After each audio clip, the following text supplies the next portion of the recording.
মেয়েদেরকে ঘন ঘন বাবার বাড়িতে যেতে দিন। কেননা মেয়েরা একটা সময় বাবার বাড়িতে ইচ্ছে করলেই আর যেতে পারে না। যতদিন পর্যন্ত বাবা বেঁচে আছে, যতদিন পর্যন্ত মা বেঁচে আছে, এতদিন পর্যন্ত বাবার বাড়িতে তারা আসা যাওয়া করতে পারে। বাবার বাড়িতে যাওয়ার পরে তারা ভালো লাগা অনুভব করতে পারে। যখন একটা মেয়ের বাবা জমিন থেকে বিদায় নিয়ে চলে যায়, একটা মেয়ের মা যখন জমিন থেকে বিদায় নিয়ে চলে যায়, সেই মেয়েটা যখন বাবার বাড়িতে যায়, সেই বাবার বাড়িটা আর বাবার বাড়ি থাকে না। সেই বাবার বাড়িটা কেমন যেন ভাইয়ের বাড়ি হয়ে যায়।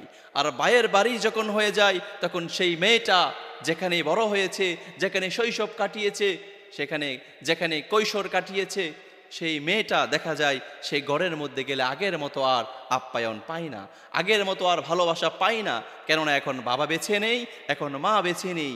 এজন্য আমার ভাইদেরকে বলছি, সম্মানিত প্রিয় ভাই, আপনার স্ত্রীকে, আপনার শ্বশুর এবং শাশুড়ি জমিনে বেঁচে থাকা অবস্থায় আপনার স্ত্রীকে আপনি বেশি বেশি করে আপনার শ্বশুর বাড়িতে পাঠান, অর্থাৎ আপনার স্ত্রীর বাবার বাড়িতে পাঠান।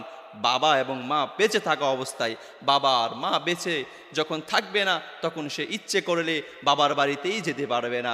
কেননা তখন বাবার বাড়িটা ভাইয়ের বাড়ি রূপান্তরিত হয়ে যায়।